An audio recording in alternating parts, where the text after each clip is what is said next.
Welcome to podcast number 17, everybody, and my husband. Happy New Year. We are so excited to be coming to the end, the close. Who all is looking forward to the closure of 2020 and for the expectation of what may lie ahead? We know so many of you have suffered through this year, and we really hope that there is some restoration and increased hope in the months coming up for everybody. 2020 was confusing. Mm-hmm. A lot of things don't make sense. We've had a lot of critical deaths because of COVID-19. We've had spikes in suicide and emotional despair. We've had other conditions overlooked, such as heart disease and hypertension and lung conditions. We've had different regulations imposed on our particular government, as well as other people having those same regulations imposed on their countries. A lot of things don't make sense, but there is good news. The vaccine is ready to come out. I'm interested to see what the efficacy rate is going to be with that. But part of 2021 is the fact that it's a good time to plan and a good time to take fresh steps towards next year. That's right. And a lot of people have just barely skated through this year. So we're looking forward to 2021. And do we dare talk about this? The whole idea of New Year's resolutions? No. And do they work? Do they work? Do you think they work, Sharice? Oh, gosh, I will say this. It's almost like there is something that charges the opposite direction when I hear people talk about resolutions. Because I mean, if somebody were to say, okay, I'm going to lose weight, I'm going to do this, I'm going to do that. I mean, in my own life, I think that those things last for a handful of days. And so I've never been huge on resolutions.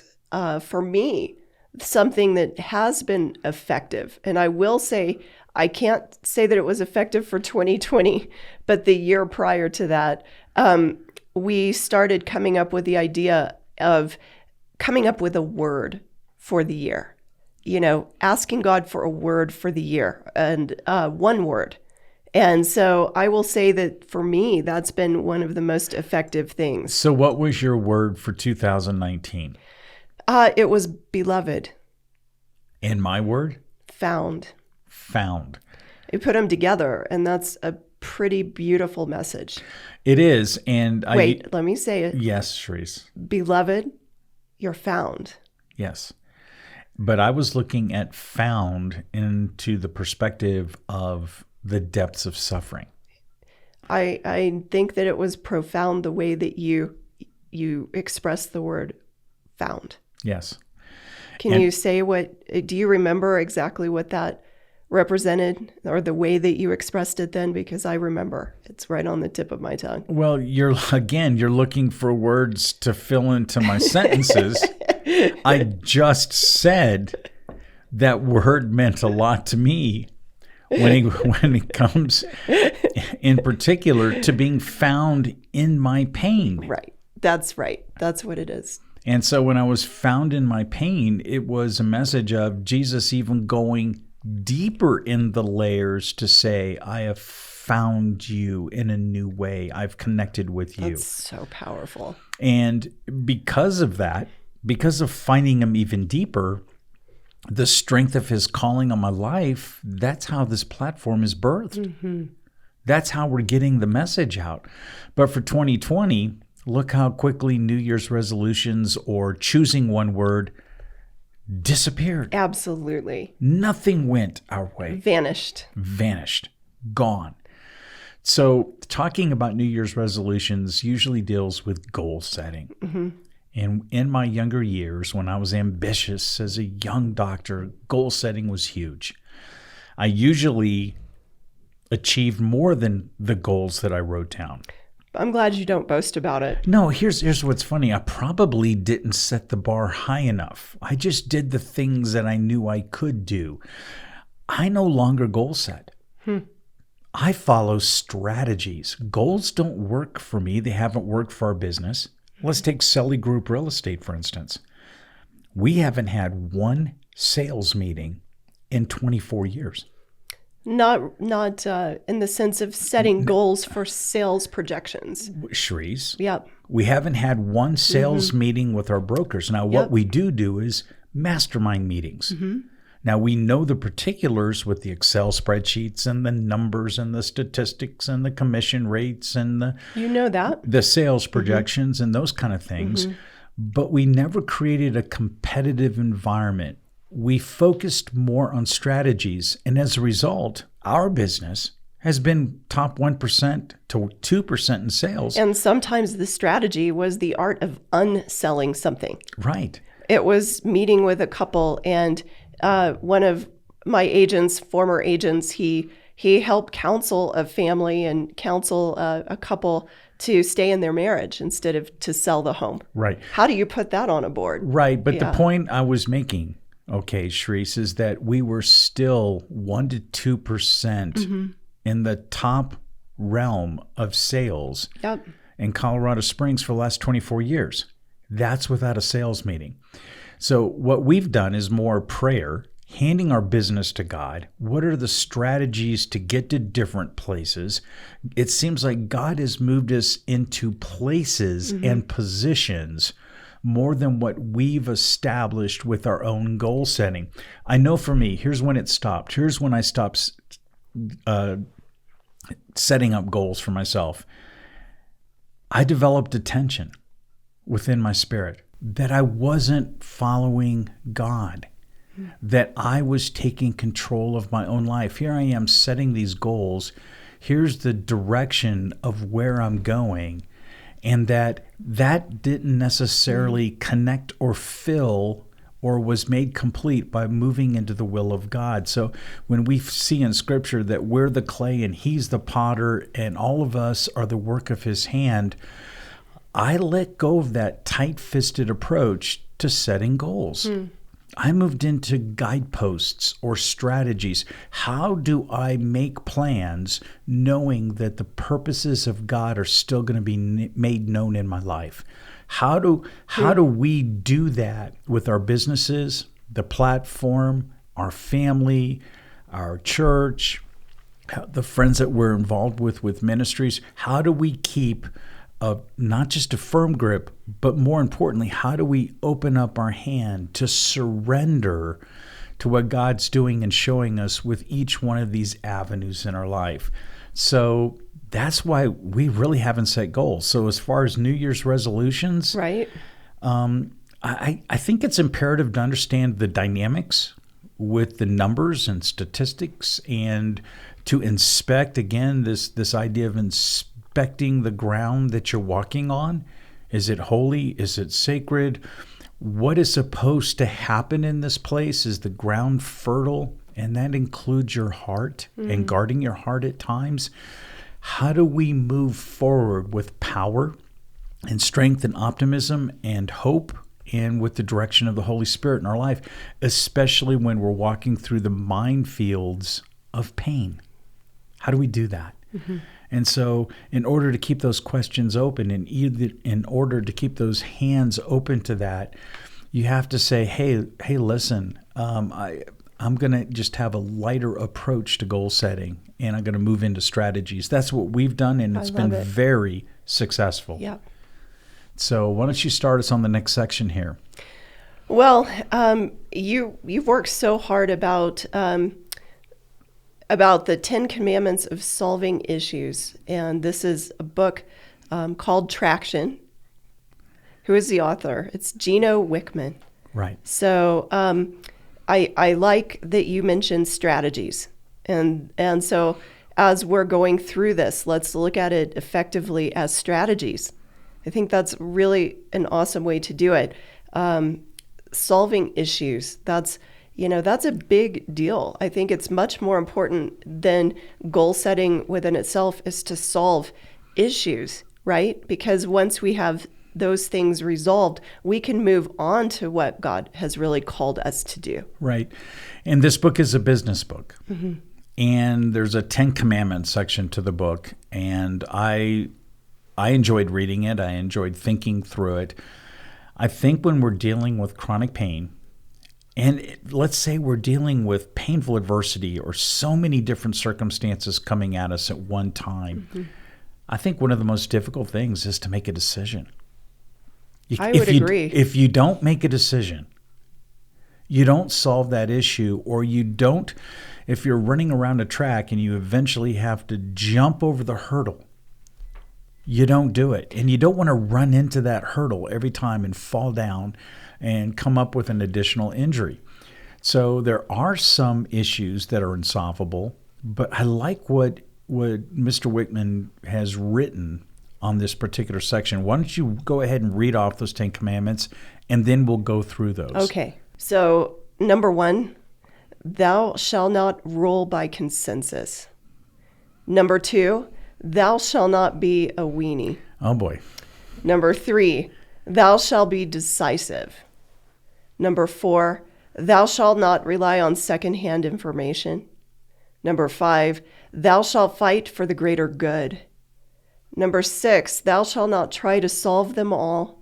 Number 7, thou shalt live with it, end it, or change it. Number 8, thou shalt choose short-term pain and suffering. That's an interesting one. Number 9, thou shalt enter the danger. Number 10, thou shalt take a shot. Okay. You have thoroughly gone through these. These are really interesting topics, actually. Yeah, they are. And, Gino basically expounded on the fact that consensus management doesn't work, period. It just doesn't work. You cannot get everyone to agree with what you have to do to make a business decision. Now, look at someone who's in chronic pain. Mm-hmm. And you try to get the whole family on board. You try to get your friends on board. And if you try to get popular opinion involved in your life, everyone has a different opinion for how you have to deal with chronic pain. I think about the consensus that could have happened if you ruled by that in your own life when you were at your worst pain. It was basically just listen to your body, just give in to your pain. There were some of the most loving people, because they loved you, gave you that advice. If you ruled by consensus, you would have just given into the pain. I would have given into the pain. I would be 450 pounds today, and I would be completely miserable. You would be. Okay? Hence, I would be too. You would be too, and so would the family. But when we're looking at best outcomes, okay, trying to get everyone on the same page, mm-hmm. even in a particular business, and we've seen this with Selly Group Real Estate as well, it's almost impossible to get 10 out of 10 people there. You can't. You might get 8 out of 10.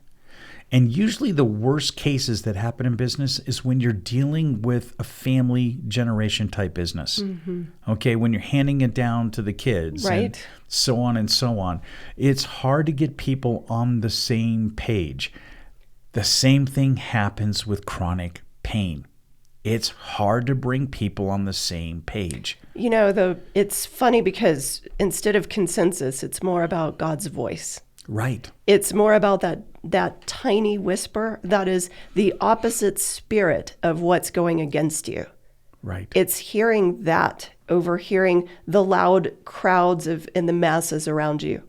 It's the fact that you dove into listening, Gordon, that helped you to make a decision even about how you were going to respond to your pain. There's parts of the idea of being decentralized, giving everyone an opinion, mm-hmm. that I love. I absolutely love, because you want more people involved with what you're doing. But when you're dealing with one particular issue in which a decision has to be made or something has to be solved, mm-hmm. sometimes that decentralized thinking, it's like pouring salt in the wound. It makes it worse. Sometimes you collect the information, but you need someone in charge. And I think when you're dealing with chronic pain, you're in charge and accountable for Absolutely. Your lifestyle. Absolutely. It's no one else is living it out like you are. You chose to take accountability. Absolutely. What I have seen in your life is that not only did you take accountability, then you surrendered. That's right. Go to, well, the next one. The next one, thou shalt not be a weenie. Why are you smiling on this one? It's a true statement. That's all I can say. And I can say you're not a weenie. No, and we're not calling anyone else a weenie, okay? But there is a traditional thought that really rings true that approaches this. The solution will always be simple. It's just not always easy to implement. You have to have a strong will, have firm resolve, and be willing to make a tough decision. So here we are. We're in pain. We've inspected the damage of our lives. We have to make that tough decision. How are we going to reconstruct? Are we going to try to build all the old parts of our life? Or are we going to move forward in the reconstruction with what God is moving us forward on? We've talked about this numerous times. I mean, there's nothing left to build from the old life. Right. But when I think of this statement, I just saw somebody post this military guy on Facebook. Right. I don't remember his name, and I wish I could remember his name to give him credit and he's speaking a lot of very strong statements. A lot of four-letter words are coming out of his mouth. But what I do respect is that it's that accountability thing. It's taking charge. He's definitely not a weenie in this video. He's saying, the guy who was running, he's saying, sometimes, we're making things too hard. We have too much time to think about things. And sometimes, the obvious answer is right in front of us. Right. It's, hey, I'm fat and I need to run. For him, he had the physicality to be able to run, but it was the honesty to just say, I'm fat, I've got to run. It was him saying, you know what? I'm lazy. I've got to stop being lazy. It's calling things what they are instead of being in this denialism. I think that to me, that represents the whole statement of call it what it is and don't be blind to the obvious. Wake up to what's really in front of you. Right. That's what it means to me to not be a weenie. I think, and also part of the simplicity involved is this. If you're dealing with something that's difficult, your solution may also be difficult. Absolutely. It may be hard. You can't just mentally pretend that it's going to be easier to make that change. 9 times out of 10, it's more difficult. That's why it's more difficult to implement, but you can do it. You can make those changes. You can make those changes with your weight, your attitude towards pain, starting a new life, learning new things. You can make those changes. Number 3, thou shalt be decisive. You love this part. I love this part. And Gino Wickman writes, remember the study from Think and Grow Rich? The 25,000 people who failed, lacked the ability to make decisions and procrastinated, whereas the several hundred millionaires made decisions quickly and then changed them slowly. Remember, it's less important what you decide than it is that you actually decide. So decide. Make a decision. I love that, Gordon. And you have definitely challenged me in this area about being more decisive, because I think sometimes the weird ripple effect of pain in my life is that I struggled to want to make decisions because I didn't want to increase your pain or increase the idea that something may just fall apart because I've made a decision and maybe I could make it worse. But one thing you have honestly said throughout the maturing parts of our marriage is, honey, no decision is a decision. Right. If you make no decision, that's a decision. Is that your decision? Right. And I'm like, wow. Do you want your life ruled by indecision? No. Okay. I mean, honestly, that is such a good challenge. And I love how you talked about that the several hundred millionaires would make a decision and change it slowly. But, if they change it slowly, so what if they made the wrong decision? This word that I love this word pivot. They're not afraid to change that decision. Right. But it's making it that it gives you momentum. It's doing this. It's saying, I'm going to move out, but the plans that I make, the purposes of God will be made known. We know that there's some pivoting with our own life to yield to the Spirit. Well, the scripture of, we make our plans, but God ordains our steps. That's right. That's really, that proverb stands out in this moment. Okay, let's move on. Number 4, thou shalt not rely on secondhand information. Does that mean you don't get all of your information from the news these days? No, I barely get any from the news these days, okay? What is truth today? Relative truth seems to dominate. But what's most important is this, is we don't want to live out our future. For instance, being based just on our diagnosis that we were given 20 years ago. Because your pain condition also changes. True. Who you are changes. Technology changes. Chances change. Your faith grows. You're still growing into a new person. I don't care if it's inch by inch in your soul with how you're going to deal with painful adversity.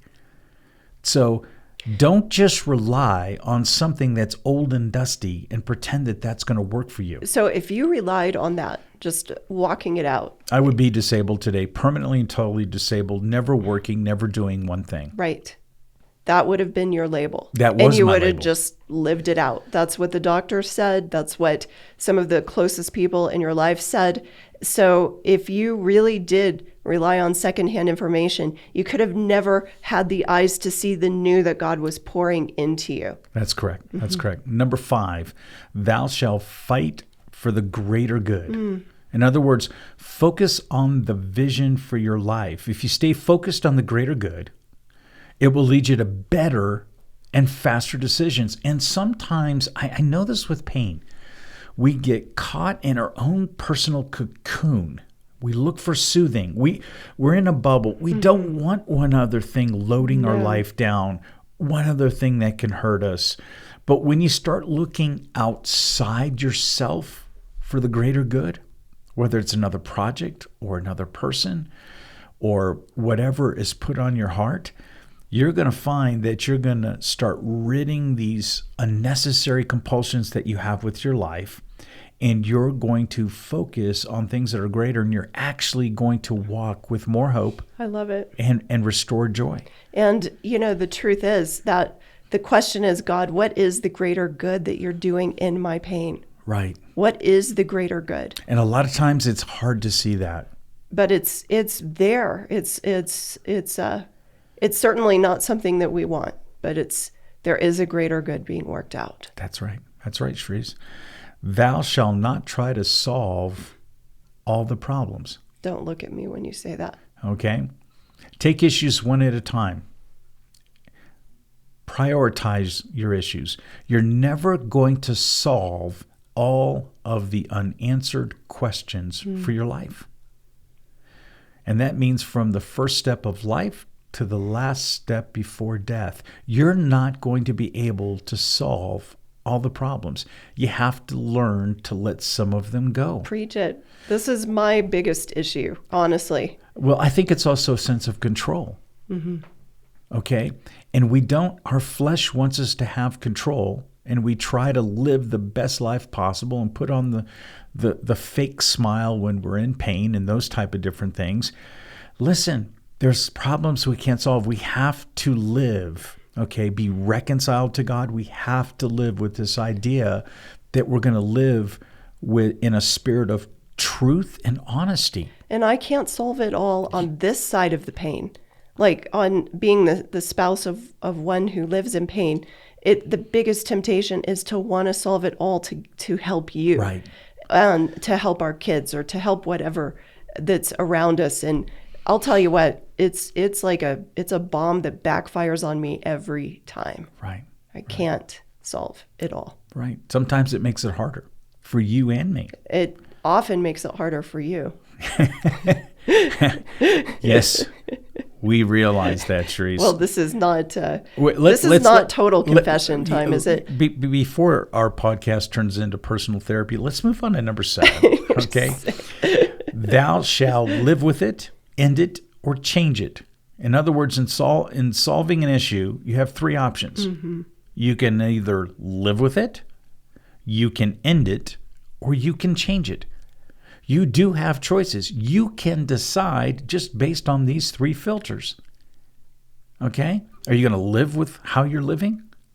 Are you going to end the way you're living and start over? Are you going to make those changes? And there's no getting around. If you have chronic pain that may not go away, you are living with it. Right. But are you going to live with it? Right. In the sense of it becomes your identity. Right. Right. And you notice this with our own lives. Do a lot of people come up to me and say, "Oh, Gordon, we're so sorry you live in chronic pain"? No. You wouldn't let them if they did. No. Yeah. And part of the story is this. There is still life beyond chronic pain. There's a lot of space out there. You've never wanted to be, a person that's known by that label, and often you shift the focus back onto that person. Right. And if I'm dealing with chronic pain where I can't be around people, then let me retreat and lay down for an hour or 2. Let me do what I have to do to let the pain calm down a little bit where it's more tolerable. Absolutely. But I stay focused on the bigger things. Number 8, thou shalt choose short-term pain and suffering. Wow, more suffering? Pain requires suffering. Solve your life problems now rather than allow additional unresolved problems and consequences that may add to your pain. Okay?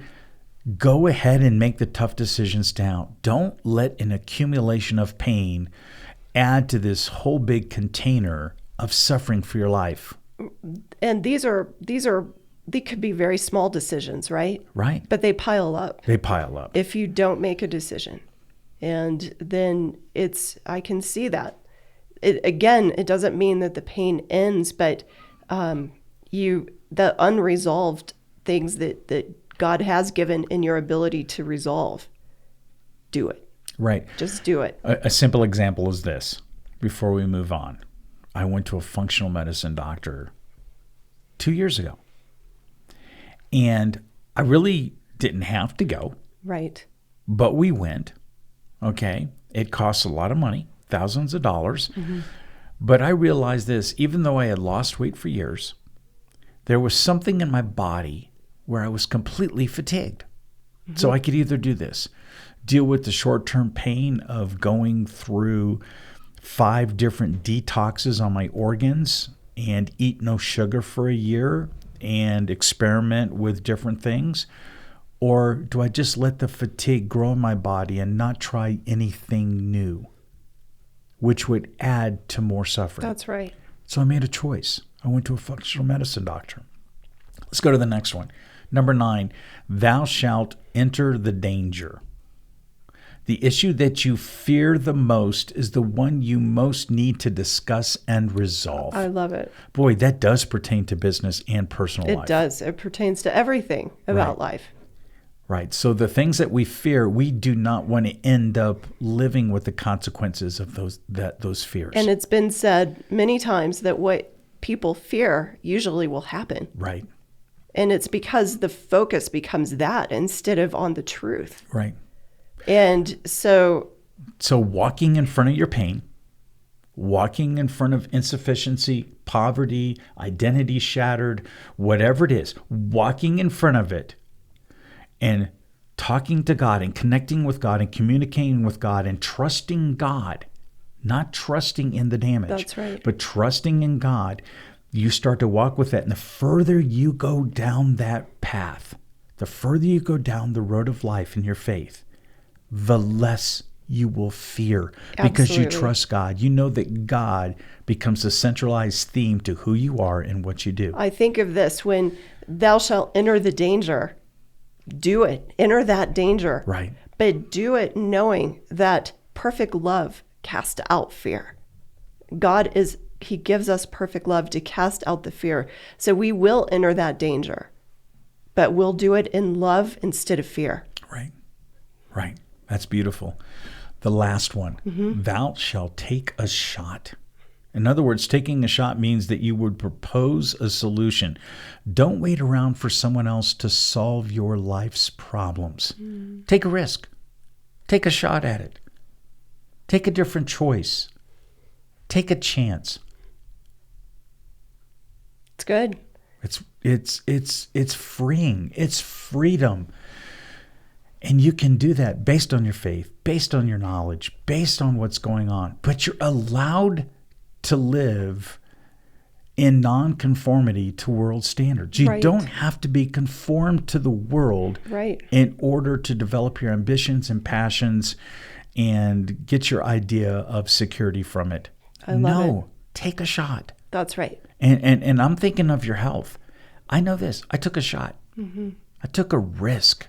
Can you be specific? Absolutely. I just told you about functional medicine, but everything that I've done, I've not been kept in the label of permanently and totally disabled. No. I had to take different risks along the way. Absolutely. And you continue to do that. It's never ending. So taking a shot, to me, that's the action step. It's like having that, the faith is the backdrop of that in order to have the courage to take the shot. Right. And taking the shot is usually you're going against the game that the world is playing against you, but you're taking a shot of courage, a shot of faith, a shot to take a risk to hear a different voice instead of the voice of pain. It's laying all of those idols of life down and taking the shot to hear the voice of God and the truth of how much you're loved even in your pain. Absolutely. Let's finish with a thought of the day before we step into 2021. What thoughts did you have? Well, more than anything, I love the idea of strategies. Ask God for the strategy for your life. Don't look at the old. Just move into the new. Move into the new right now. Move into the new today. Embrace the new.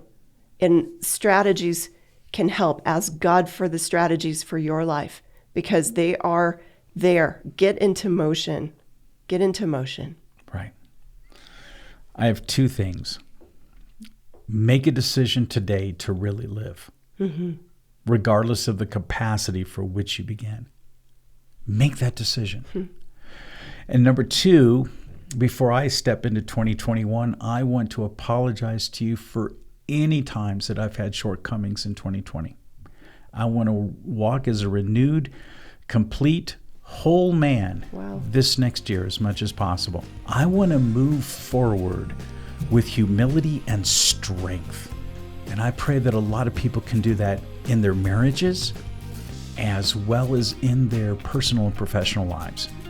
So let's move into 2021 with a point of optimism and inspiration. I sure love you. Love you too. Thank you. Okay. Happy New Year, everyone. Happy New Year.